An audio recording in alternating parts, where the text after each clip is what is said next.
Bismillahirrahmanirrahim. Al-Fatihah ila ruh habibina wa syafi'ina sayyidina Rasulillah sallallahu alaihi wasallam wa alihi wa ashabihi wa azwajihi wa ikhwanihi minal anbiya'i wal mursalin.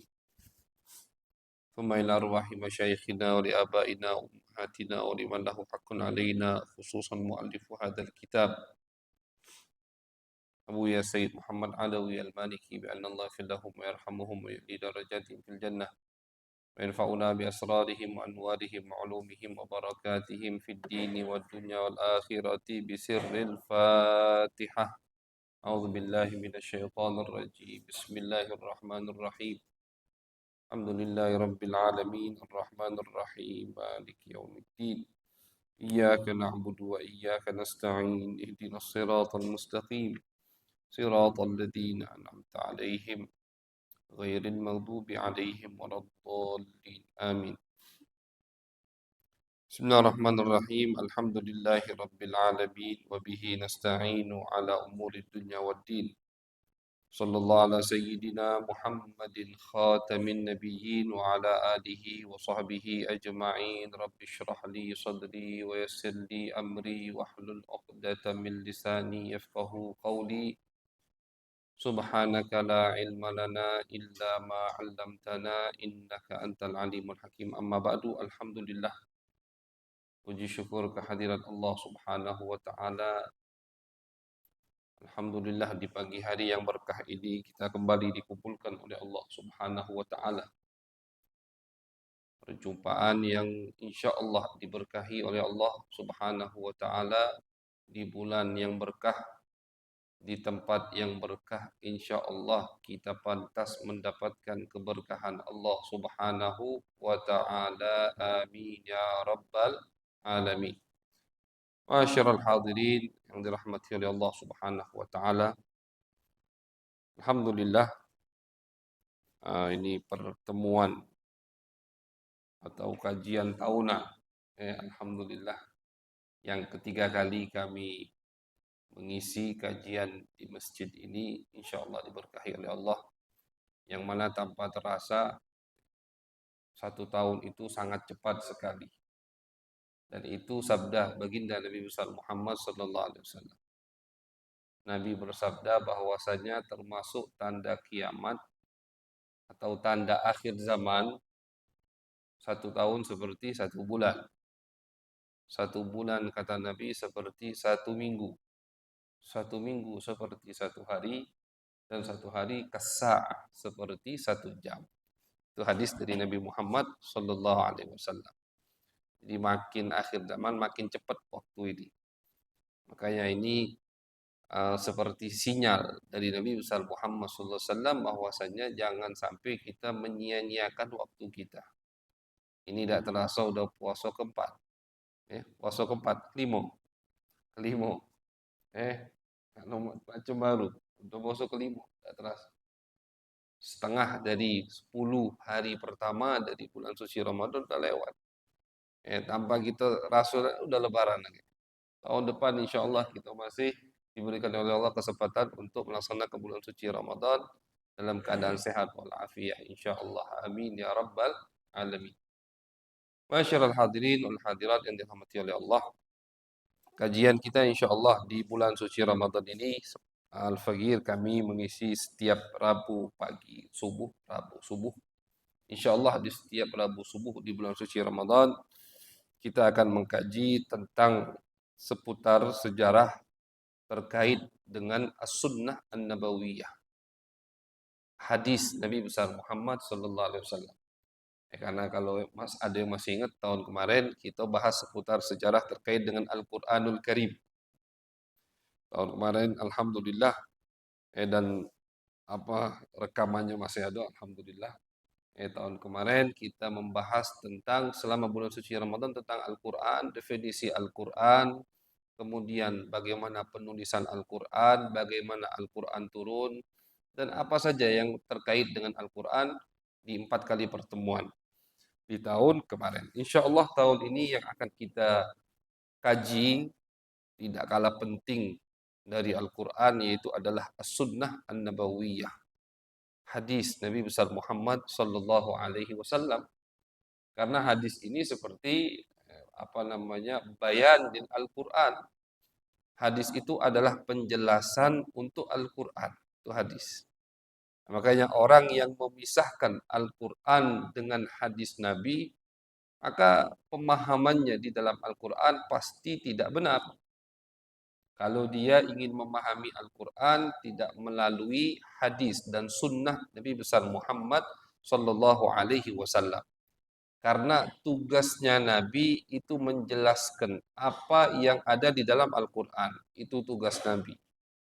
Makanya Allah Subhanahu Wa Taala seperti yang pernah kita kaji di tahun kemarin bahwasannya Allah menurunkan Al-Quran kepada Nabi selama 23 tahun. 23 tahun. Al-Quran dari Lauhun Mahfuz turun ke Baitul Izzah atau langit bumi itu di bulan suci Ramadan.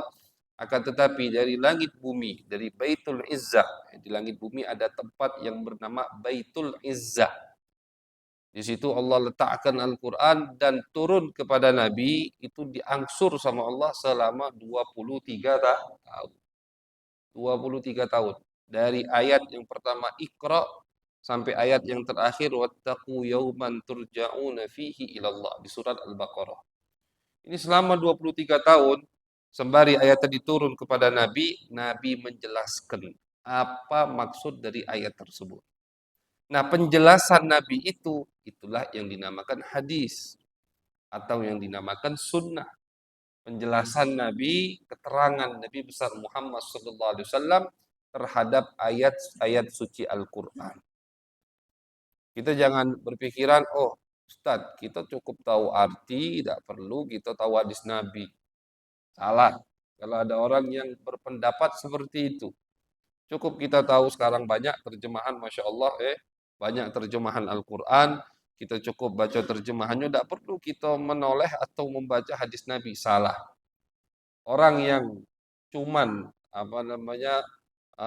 patokannya terjemahan Al-Quran tanpa memahaminya melalui tafsir dan tafsir yang paling tinggi adalah hadis Nabi, itu pasti pemahamannya salah. Jangankan kita, orang yang hidup 14 abad lebih dari Nabi Muhammad, yang seabad sama Nabi, sezaman sama Nabi, seperti para sahabat. Mereka satu zaman dengan Nabi. Mereka membaca, menimba ilmu Al-Quran langsung dari Nabi Muhammad SAW. Mereka orang Arab yang Al-Quran diturunkan pakai bahasa mereka. Al-Quran turun pakai bahasa Arab, pakai bahasa mereka. Itu masih kadang salah paham dalam memahami Al-Quran.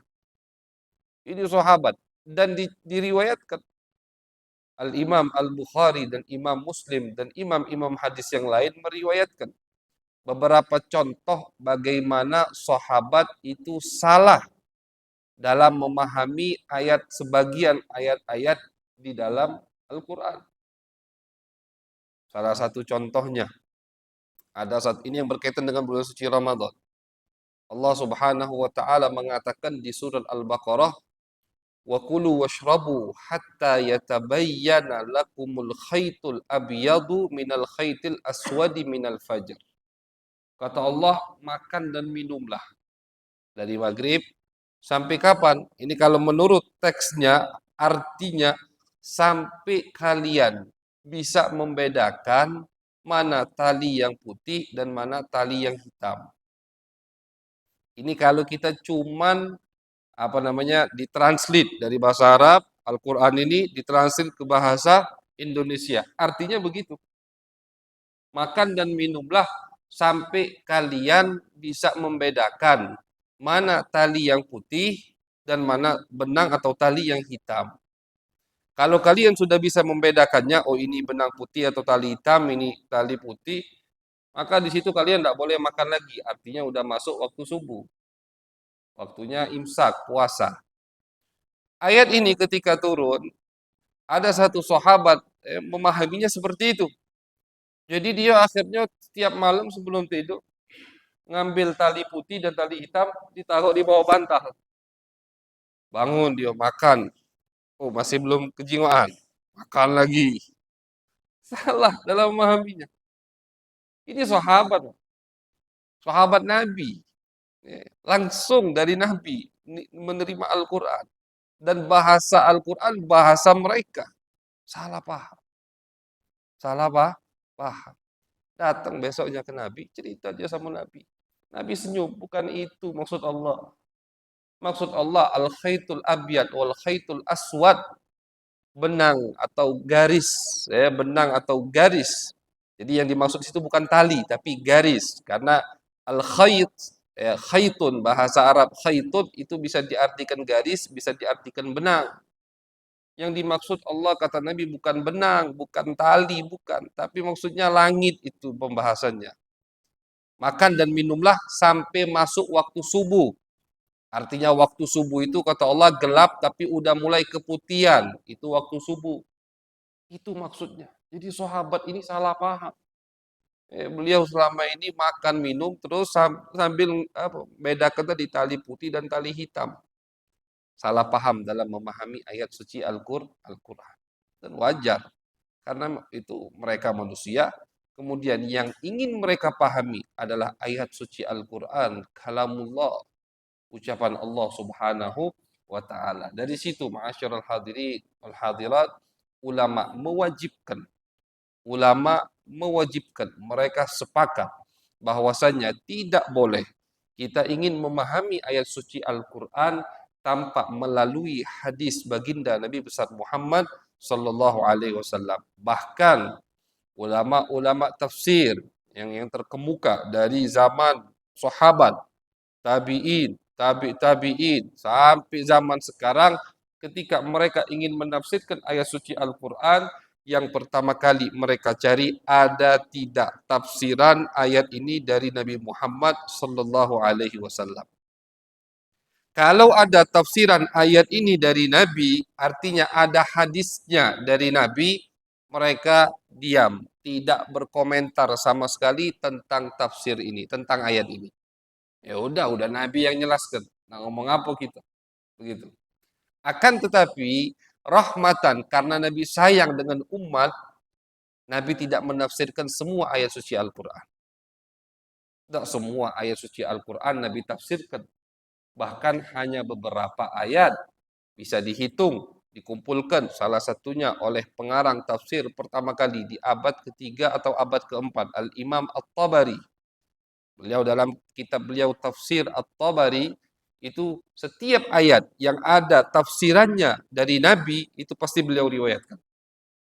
Nah, jadi kalau kita pengen tahu, ini ayat misalkan yang tadi dibaca sama imam, kita pengen tahu ini ayat di surat ini ada enggak tafsirannya, Nabi jelaskan ini. Ah, kita buka kitab tafsir Tabari tadi. Cari di situ.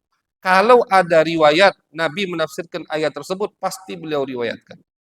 Tidak ada riwayat dari Nabi, baru beliau turun satu derajat. Beliau cari riwayat tafsiran dari sahabat baginda Nabi besar Muhammad sallallahu alaihi wasallam dan seterusnya. Nah, ini menunjukkan bahwasanya pentingnya kita mengenal, kita mengkaji, kita mentelaah, kita membaca as-sunnah an-nabawiyah, hadis-hadis Nabi besar Muhammad sallallahu alaihi wasallam, yang mana apa itu definisi sunnah atau hadis. Definisi sunnah atau hadis adalah aqwaluhu wa af'aluhu wa taqriratuh. Yang diucapkan sama Nabi itu sunnah dan hadis, yang dilakukan sama Nabi dan yang diikrarkan sama Nabi. Kalau yang diucapkan sama Nabi kita udah paham. Maksudnya Nabi ngomong, Nabi nyampaikan omongan, itu diriwayatkan oleh sahabat, nah itu omongan Nabi. Af'aluhu, perbuatan Nabi yang dilakukan sama Nabi. Nabi makan pakai tangan kanan, itu berarti sunnah atau hadis. Nabi minum, duduk. Nabi minum tidak sekaligus, tapi 3 kali napas di setiap tegukannya. Itu berarti termasuk sunnah Nabi Muhammad SAW. Jadi ucapan dan perbuatan yang dinisbatkan kepada Nabi itu adalah sunnah. Yang ketiga, takriratuhu, yang diikrarkan oleh Nabi.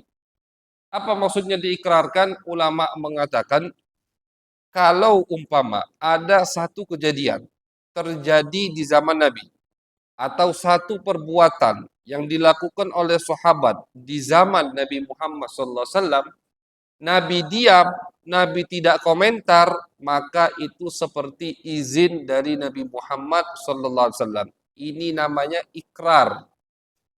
Jadi tidak mesti kita pengen tahu, oh ini boleh atau enggak, harus ada ucapan dari Nabi. Tidak mesti. Misalkan, kita pengen tahu, apa misalkan contohnya, makan makanan sesuatu. Contoh, ada satu sahabat, Khalid bin Walid.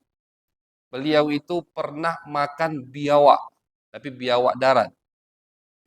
Bukan biawak yang hidup, biawak gurun pasir. Bukan buaya darat, bukan biawak darat yang hidup di cuman satu apa namanya satu satu ini, bukan hidup di dua alam, satu alam. Bukan buaya darat. Itu Khalid bin Walid pernah makan biawak gurun pasir di depan Nabi Muhammad SAW. Nabi diam. Nah, itu yang dimaksud ikrar. Baik dilihat sama Nabi atau tidak dilihat sama Nabi, cuma Nabi tahu kemudian Nabi diam, berarti itu ikrar bahwasannya perbuatan tersebut mubah, boleh dilakukan. Boleh dilakukan. Nabi diam. Sayyidina Khalid makan di depan Nabi. Nabi nggak mau makan karena Nabi ngomong aku tidak biasa makan ini. Dan dimakan sama Nabi. Cuma Sayyidina Khalid makan, Nabi diam. Kenapa? Karena kalau umpama itu makanan tidak boleh, mustahil Nabi diam. Nabi itu adalah muballigh. Nabi adalah syari. Beliau wakil Allah di muka bumi ini untuk mensyariatkan hukum. Tidak mungkin kalau ada satu kejadian yang itu tidak boleh, Nabi diam, itu tidak mungkin. Makanya kata ulama, semua kejadian yang terjadi di zaman Nabi, dari Nabi diutus sampai Nabi meninggal, dan Nabi diam tidak komentar, berarti kejadian tersebut boleh. Sahabat, misalkan, sahabat ketika Nabi potong rambut di Hudaybiyah, itu sahabat berebut, pengen ngambil rambutnya Nabi Muhammad SAW. Rambut Nabi itu tidak jatuh ke bumi. Bahkan ketika orang musyrik mengirim utusan untuk ngajak diskusi Nabi Muhammad di Hudaybiyah tahun ke-6 Hijriah, itu dia mengatakan ke kawan-kawannya, demi Allah aku pernah menghadap raja Romawi, pernah ketemu dengan raja Persia, pernah ketemu dengan raja ini, tapi aku tidak pernah melihat sahabat, teman, kerabat atau orang yang ada di sekitar lebih mencintai Muhammad daripada raja-raja yang pernah aku temui. Hati, kata dia, yang hormati seperti menghormati Muhammad. Sahabat-sahabat Nabi Muhammad SAW. Kata dia, ini yang bernama Urwah. Kata si Urwah ini, Muhammad tidak berludah, kecuali ludah itu pasti ada di tangan daripada sahabat-sahabatnya. Nabi kalau berludah, itu ludahnya tidak pernah nyampak ke bumi. Sahabat yang dapat langsung diusap ke badan mereka. Diusapkan ke badan mereka. Yang tidak dapat, ngambil dari yang dapat tadi. Dari badannya diambil lagi. Terus. Gitu. Air wudhu Nabi, nggak pernah dibuang. Bekas air wudhu Nabi, kalau nggak dipakai minum, dipakai berauk, dipakai, ambil berkah. Nabi diam. Nah ini pembahasan kita. Nabi diam. Ketika Nabi melihat sahabat berebut mengambil rambut Nabi. Ketika Nabi melihat sahabat mengusap air ludah Nabi ke tubuh mereka. Ketika Nabi melihat sahabat meminum air bekas wudhu Nabi Muhammad. Bahkan diriwayatkan dalam kitab-kitab hadis, Bukhari, Muslim, dan kitab lain, ada pernah sahabiyah perempuan yang minum air kencingnya Nabi Muhammad SAW. Ummu Aiman Barakatul Habasyiyah. Ini perempuan yang mengasuh Nabi dari kecil, Ummu Aiman. Ketika Nabi besar, beliau masuk Islam, ikut hijrah ke Madinah. Air kencing Nabi diminum. Kata Nabi, kemana air? Kan orang dulu tuh tidak katik kamar mandi. Jadi kalau nak buang air itu, mereka cari tempat di luar kota Madinah, di padang pasir. Kalau cuma buang air kecil, di malam hari mereka ada wadah. Macam kalau kita punya wadah di rumah itu buat air kecil tuh kalau orang tua yang tidak bisa bangun gitu. Ini sahabiyah Ummu Aiman pagi hari bersihkan kamar Nabi, nyingok itu diminum sama dia. Tanya sama Nabi, mana baju? Aku minum ya Rasulullah. Kata Nabi, perut kau tidak bakal sakit. Perut kau tidak bakal sakit. Didoakan sama Nabi. Kata Ummu Aiman dari saat itu sampai sekarang, panjang umurnya, aku tidak pernah sakit perut. Berkat minum air tersebut. Ada yang minum darah Nabi, Abdullah bin Zubair. Ini diriwayatkan oleh ulama dalam kitab hadis mereka. Nabi diam. Nabi tidak komentar. Bahkan tadi ada sebagian yang didoakan sama Nabi menunjukkan itu dibolehkan. Nah, jadi untuk menjadikan satu dalil, satu argumen. Oh ini boleh apa tidak? Nah, termasuk argumen untuk kita mengatakan ini boleh kalau perbuatan kejadian tersebut terjadi di zaman Nabi dan Nabi tidak komentar. Bahkan termasuk daripada sunnah Nabi besar Muhammad Sallallahu Alaihi Wasallam. Itu definisi sunnah. Seperti biasa di pertemuan pertama kita akan membahas tentang definisi tersebut, baru kita akan masuk ke bab sejarahnya. Dan sunnah Nabi besar Muhammad SAW tadi ucapan Nabi, perbuatan Nabi yang diikrarkan Nabi Muhammad itu berposisi di derajat kedua setelah Al-Quranul Karim. Tentu posisi pertama Al-Quran untuk kita mengambil argumen, untuk kita mengambil dalil, untuk kita mencari mana yang baik, mana yang tidak baik. Al-Quran. Setelah Al-Quran baru hadis Nabi besar Muhammad Sallallahu Alaihi Wasallam. Itu urutannya begitu. Al-Quran baru hadis Nabi. Tak boleh juga kita Al-Qurannya jelas dan tidak terjadi kata ulama. Umpama terjadi tidak Ustaz? Misalkan ada ayat yang ngomong cak ini ke kanan, hadis Nabi ngomong ke kiri, tidak terjadi. Kata ulama, tidak ada hadis Nabi yang sahih, artinya sahih pasti, akurat, nisbatnya sampai kepada Nabi Muhammad SAW ketika ditemukan dengan Al-Quran bentrokan atau tidak sinkron, itu tidak kati. Setiap hadis Nabi yang sahih pasti sinkron, cocok ketika bertemu dengan Al-Quranul Karim. Jadi tidak kati sejarahnya Al-Quran misalkan ngomong A, hadisnya ngomong B, tidak mungkin. Kalau ada umpama, ada yang nemukan, misalkan Ustaz, ayatnya ngomong boleh, hadisnya tidak ngomong boleh, pasti ada sesuatu di situ. Mungkin bisa terjadi ayat itu hukumnya sudah dinonaktifkan sama Allah, seperti di tahun kemarin yang kita bahas bahwasanya di Al-Quran ada hukum-hukum, beberapa hukum yang sama Allah udah dinonaktifkan, dihapus hukumnya, ayatnya masih ada, hukumnya dihapus. Salah satunya perempuan kalau ditinggal meninggal suaminya, iddahnya dulu di awal Islam 1 tahun. Ini ayat dihapus hukumnya, ayatnya masih ada di Al-Quran yang kita masih baca sekarang. Hukumnya dihapus, diganti sama Allah, iddah 1 tahun lagi, 4 bulan 10 hari masa iddah perempuan yang ditinggal meninggal suaminya. Dan beberapa contoh yang pernah kita bahas begitu. Nah, kalau ada umpama Al-Quran bertentangan, bentrok dengan hadis Nabi, itu pasti ada apa di situ. Kalau memang hadisnya sahih, arti sahih itu akuratnya 100%, nisbatnya sampai ke Nabi, semua perawinya bisa dipercaya, berarti di situ pasti ada penghapusan hukum. Tidak mungkin ada hadis sahih bertentangan dengan Al-Quranul Karim. Nah, kalau hadisnya tidak sahih, sanadnya perawinya tidak bisa dipercaya, ya sudah, berarti masalahnya bukan di hadisnya tapi di perawinya. Itu sunnah Nabi besar Muhammad Sallallahu Alaihi Wasallam. Dan sunnah Nabi itu rata-rata semua menjelaskan apa yang Allah sebutkan di dalam Al-Quran. Makanya ulama mengatakan Al-Quran lebih butuh kepada sunnah daripada sunnah butuh kepada Al-Quran. Al-Quran yang butuh kepada sunnah, maksudnya apa? Maksudnya yang dibutuhkan untuk banyak diperjelaskan adalah Al-Quran, dan tentunya yang menjelaskannya adalah baginda Nabi besar Muhammad Sallallahu Alaihi Wasallam. Allah dewek yang ngomong.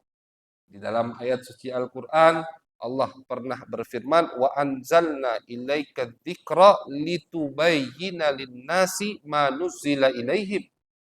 Kata Allah, wahai Muhammad, kami turunkan kepadamu Al-Quran untuk apa? Untuk kau jelaskan kepada umatmu apa yang kami turunkan kepadamu. Al-Quran turun kepada Nabi untuk Nabi jelaskan kepada kita. Al-Quran itu Pak, kitab umat akhir zaman. Al-Quran ini fleksibelnya itu sampai hari kiamat. Salah kalau ada orang yang ngomong Al-Quran kolot, itu naudzubillah, imannya harus dikoreksi itu. Kalau ada yang berani, oh hukum di Al-Quran kolot, salah. Al-Quran bukan kitab suci untuk era Nabi saja. Bukan untuk era abad pertama, abad kedua, abad tidak. Al-Quran, kitab suci untuk dari zaman Nabi sampai nanti Al-Quran diangkat sama Allah. Al-Quran itu di hari kiamat, sebelum hari kiamat, itu hilang. Dari kitab ini hilang. Jadi Al-Quran bukan dibakar oleh musuh Islam, dah. Dihabiskannya, bukan dibakar, bukan ikut kiamat, dah. Hilang, diangkat sama Allah. Membuka Al-Quran, yang punya Al-Quran di rumah, berapa banyak, beda cetakan mana saja, pas dibuka, hilang hurufnya. Diangkat sama Allah. Itu berarti udah tanda kiamat dekat sekali. Itu fleksibel. Al-Quran, makanya kenapa Al-Quran banyak yang global.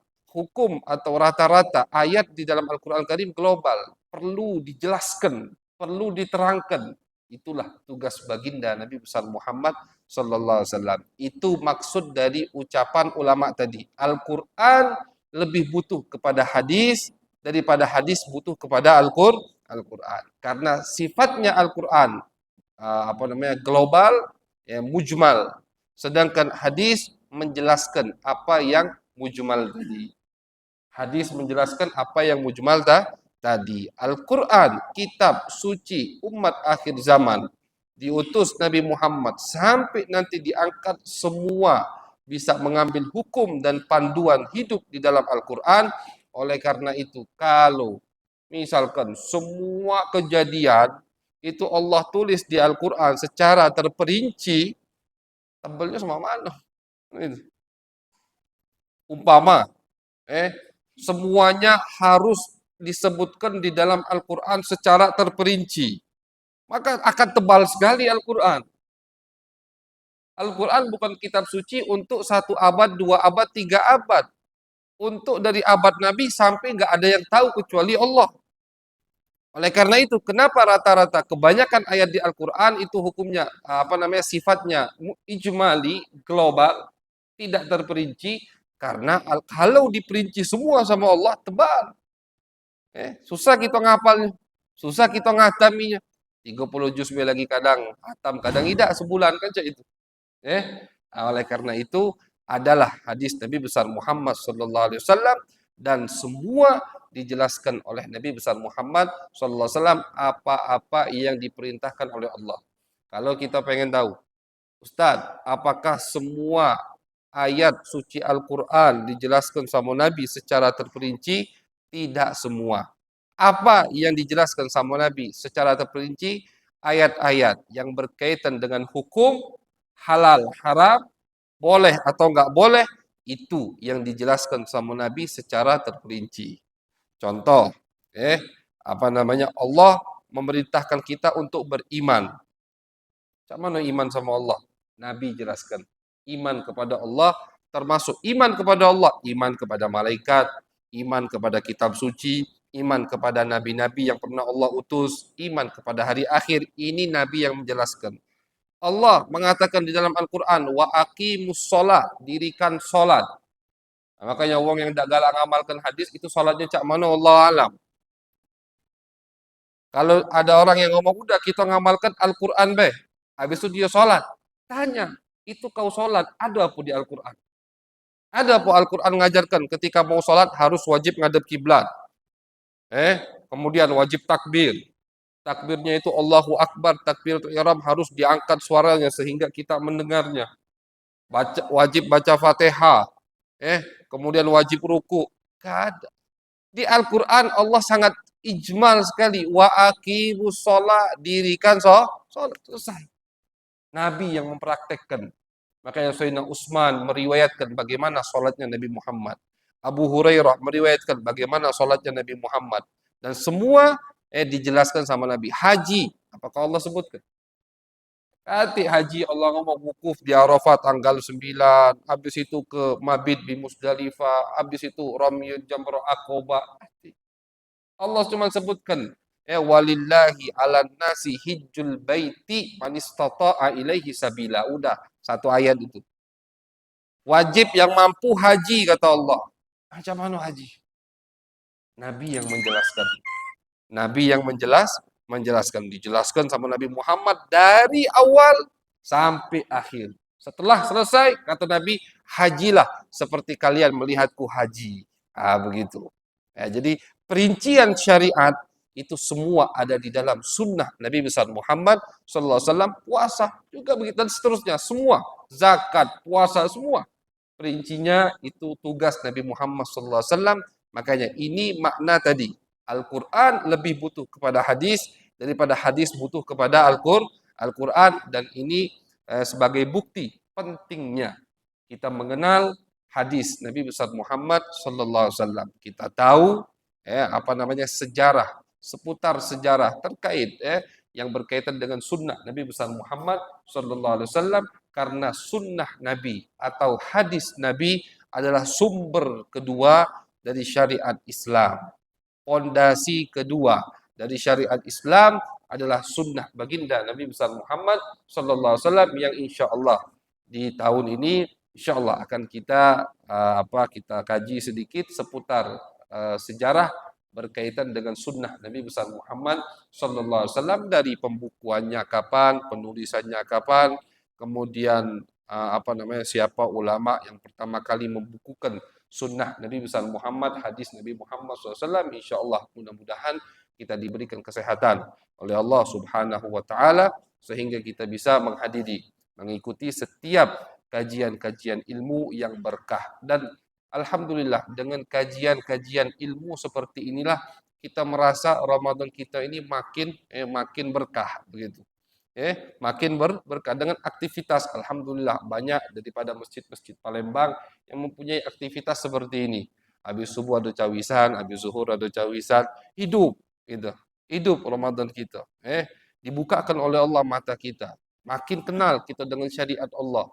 Karena kalau kita cuma ibadah tanpa kita mengenal, kurang efektif, kurang banyak hasilnya. Kita ibadah tapi kita tidak kenal. Kita tidak kenal dengan Allah, kita tidak kenal dengan Nabi Muhammad, kita tidak tahu hal-hal yang berkaitan dengan Nabi. Hasilnya tuh kurang banyak, manfaatnya masih kurang banyak. Tapi kalau sambil ibadah, ditambah kita mengkaji, menggali syariat Nabi besar Muhammad SAW, insya Allah ibadah kita makin berkah, makin dilipat gandakan pahalanya oleh Allah Subhanahu wa Ta'ala. Seperti yang disampaikan oleh Nabi, satu pahala itu bisa Allah lipat gandakan 10 kali lipat. Bahkan kata Nabi bisa Allah lipatkan 700 kali lipat. Tergantung niat, tergantung keikhlasan, tergantung amalan-amalan yang lain. Kita puasa, kita tambah, kita masukkan dengan mengkaji ilmu Nabi. Mudah-mudahan ibadah puasa kita, bangun malam kita, bacanya kita Al-Quran, dilipat gandakan oleh Allah Subhanahu wa ta'ala. Amin. Ya Rabbal Alamin. Allahumma aghnina bil ilmi, wa bil hilmi, wa akrimna bil taqwa, wa jamilna bil afiyah. Allahumma ij'al jam'ana hadha jam'an marhuma, wa tafarruqana min ba'dihi tafarruqan ma'suma, wa la taj'al fina, wa la ma'ana, wa la ilayna syaqiyan, wa la mahruma. ربنا تقبل منا إنك أنت السميع العليم تب علينا إنك أنت التواب الرحيم صلى الله على سيدنا محمد وعلى آله وصحبه وبارك وسلم والحمد لله رب العالمين. Assalamualaikum warahmatullahi wabarakatuh. Jatuh kalau ada yang bertanya. Iya.